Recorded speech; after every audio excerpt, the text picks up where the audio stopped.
It's the power in numbers, and we can't let nothing stop the mission. I'm optimistic. It's collaboration over competition, rising way above the opposition. Who rocking with it? My next question, I want to kind of get into just a set of entrepreneur questions. Um, so, are there any entrepreneurs, mentors, or anybody in general that you looked up to, or molded your hustle after? I think one thing they don't talk about as far as for entrepreneurs, man, you got to study the game. Yeah. You got to model your game after somebody. It's either study the game or study the industry that you're in. But I think that's something that's not talked about a lot. You got to study the game. If you really want this, you got to learn from others' mistakes. You know what I'm saying? So you can make the correct decision moving forward. But was there anybody out there that that you looked up to, or that you molded your hustle after? We're talking like famous people, yeah.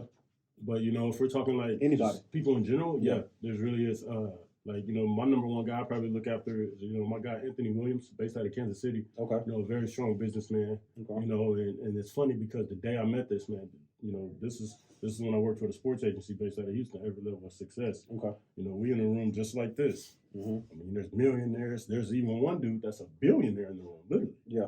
Man, we're all in the room. Anthony sitting at the table. We on this side, they on the side. We negotiate numbers. Anthony go to the table. He said, I ain't got time for all this, how your tie doing. Hey, so this is what we can do. This is what we can't do. It's either we're going to make this money, get this done. All right. Come on, let's go. I got a plane to catch. Let's go. And the thing about it is he wasn't doing it in a cocky way. Mm-hmm. It was a way that a lot of businesses being too bougie with it a little bit. Let's go to dinner. Let's just sit in here and get this done. We are family. And that's how Anthony was. He was a guy, let's get this done and let's go. And then, another guy I would say is Melvin Houston, based out of Houston right now. Okay. He was one of the guys that they kept on trying to get him to run for mayor and all these things. The black man right now. That's dope. Man, one of the best business guys and attorneys right now in the state of Texas. Okay. So shout out to him. Yeah, so them two I definitely say I look up to, man. Maurice Evans, like I said earlier. Mm-hmm. A guy that I'm talking about literally took his competitiveness from the basketball court and attacked it in the business room. Yeah. He negotiated the NBA CBA agreement. That's the biggest sports agreement that's ever been done. He did that. You know what I mean? So that's a huge belt that he can carry. But other than that, man, I would say Jay-Z is huge. Yeah. Jay-Z is a huge inspiration to me in the business room. And to be honest with you, man, Jay-Z was the reason that I got into the sports agency business. Okay. You know what I mean? Dope. I was like, hold up. So Jay-Z can represent people? Yeah. That made me get like, okay, I can do it now. Yeah. That was like, yep. I see somebody that look like you, man. You know what I'm saying? That made me feel way better. Yeah. Like I said, you gotta find a mentor or someone to pattern your game after. Yeah. And if it isn't that, learn what mistakes they made. Learn from your mistakes.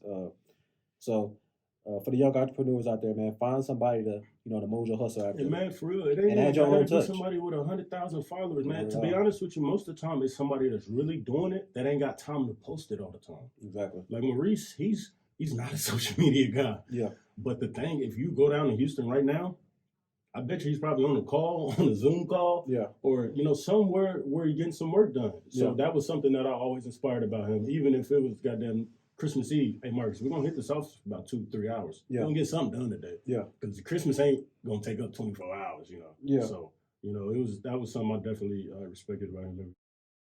Yeah. Well, that's dope. Shout out to those men that have helped you along the way. Another entrepreneur question. I want to kind of talk about misconceptions of being an entrepreneur. Because I feel like a lot of times we make this shit look easy when it ain't. Especially with social media and Instagram. We showing all the wins. Ain't nobody showing the losses.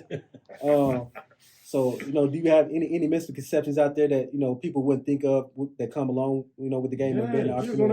You're going to go broke. You're going to feel like you're about to quit. And I don't get where everybody keep on talking about freedom. Like, I've been looking at that. Everybody say, oh, man, when you can be an entrepreneur, you got your freedom.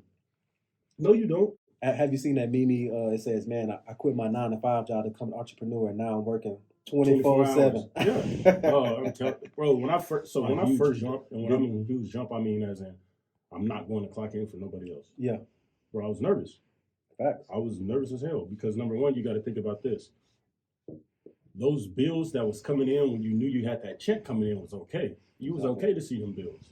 Cool, I know I got to pay this $880 or $550 or $320 a month. You knew that, but your check covered that. Yep. So when you don't have nothing guaranteed coming in. Pressure. Oh boy, it's scary. Pressure. The noodles get the tasting a little better. You know what I mean? Yeah. Like it gets scary. Yeah. But the thing is, though, it takes like the reason I get up early in the morning is people always think I'm crazy for it. Mm-hmm.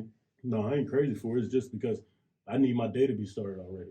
Exactly. I need my grind to be. I need my thought process to already be going. So by the time you waking up and saying good morning, Marcus, yeah, man, I'm probably done already finished breakfast. One thing for the entrepreneurs out there, man, the game is gonna test you.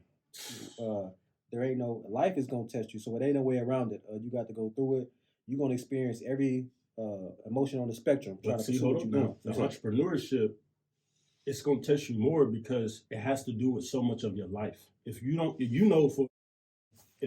up and grind your butt off for the next 2 or 3 days, you're gonna miss a bill or something gonna come up missing. Something ain't gonna be right. Ain't nothing guaranteed in business. Ain't even in the bail bond business, ain't nothing guaranteed. Don't count the money you ain't got yet. Exactly. So I would say no, I totally agree with that, man. The game is gonna test you, man, and you got to be prepared. You got to have a plan in place, money management, because the rainy days gonna come. Rainy and snow, all of them. Exactly. Okay. The hospital bills.